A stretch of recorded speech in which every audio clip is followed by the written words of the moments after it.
Hi, this is Andrew. Today I wanted to talk to you about China. The question you might ask is why Nehemiah Reset is concerned about China. Well, the short version is that China is engaged in suppressing its own citizens, but in the last several of years, it has been engaged in financing activities that ultimately have enabled it to suppress other countries as well, including the United States. This video is the first in a series of videos about China's financing techniques and their impact on foreign countries and how it is being used by China to gain control over key resources in various countries including electrical grids, dams, and natural resources. China has been shaping the future of economic development through its Belt and Road Initiative, an ambitious multi-billion-dollar international push to better connect itself to the rest of the world through trade and infrastructure. Through this venture, China is providing over 100 countries with the funding they have long sought for roads, railways, power plants, ports, and other infrastructure projects. Why are they doing this? How have they been able to finance this as well as all the projects they are undertaking at home? This mammoth effort could generate broad economic growth for the countries involved in the global economy. The World Bank estimates that recipient countries' gross domestic product could rise by up to 3.4 thanks to Belt and Road financing. This all sounds too good to be true. But development has often expanded human movement and economic activity into new areas, which can promote deforestation, illegal wildlife trafficking, and the spread of invasive species. Past initiatives have also sparked conflict by infringing on indigenous lands.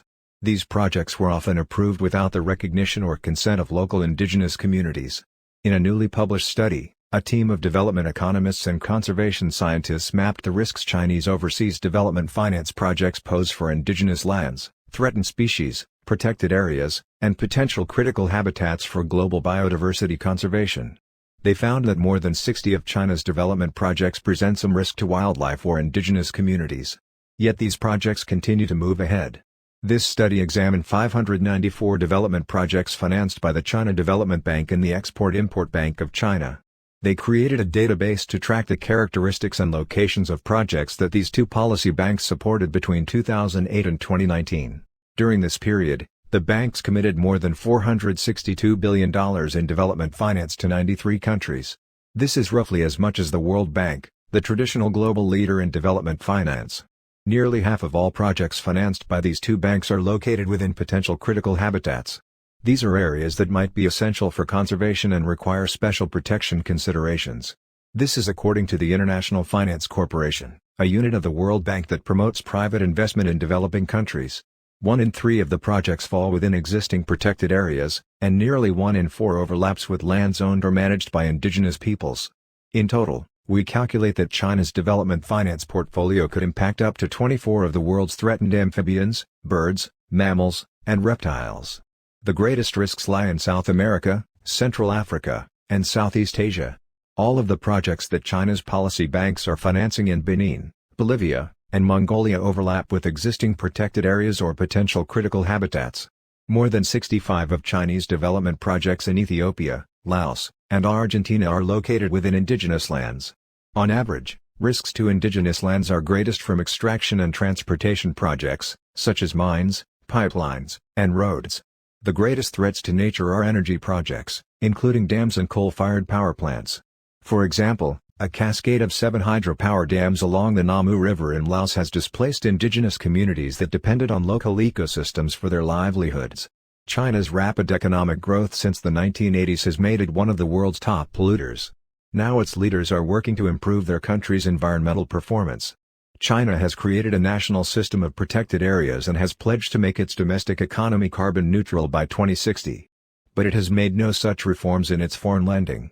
Comparing projects financed by the World Bank from 2008 to 2019 with our list of Chinese loans, we found that on average China's projects pose a significantly greater risk to nature and indigenous lands.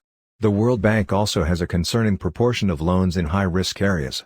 Notably, the roads, railways, and other transportation projects that it financed during this period pose risks to biodiversity.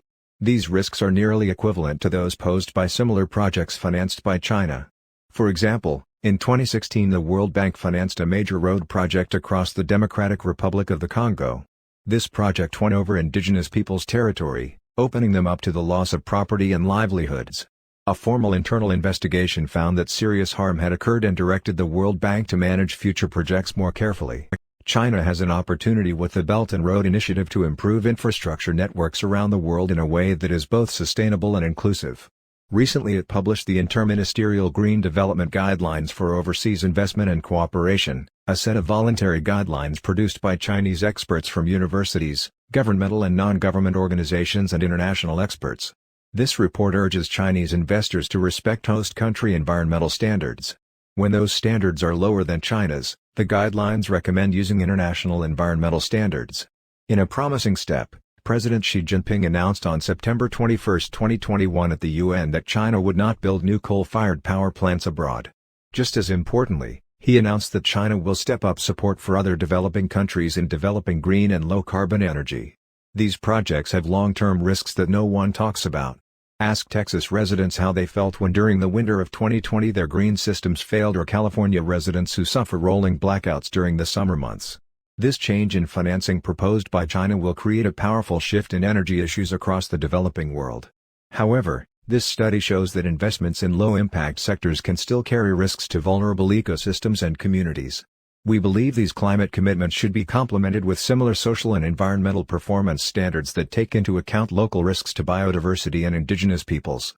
To get a better understanding of how much of the development financing is handled by China, one only needs to look at African infrastructure development financing. The China Exim Bank provides $20.1 billion of financing. The China Exim Bank provides $20.1 billion of financing, and the China Development Bank provides $2.9 billion of financing. The rest of the world provides $9.0 billion in financing. You can see how dominating China is in the financing that they provide in the sub-Saharan Africa projects.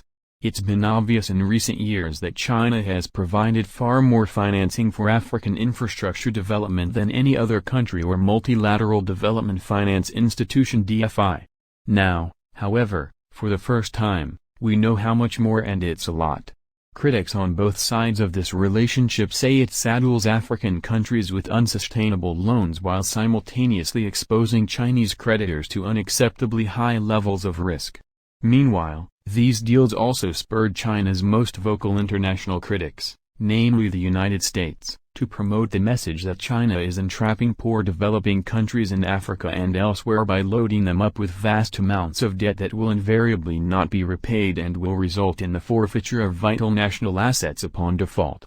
To learn more about China's financing plan and how it will entrap these developing countries, watch the second video in this series by going to Nehemiah Reset's website at nehemiahreset.org or visit Nehemiah Reset's Rumble account and search for China financing.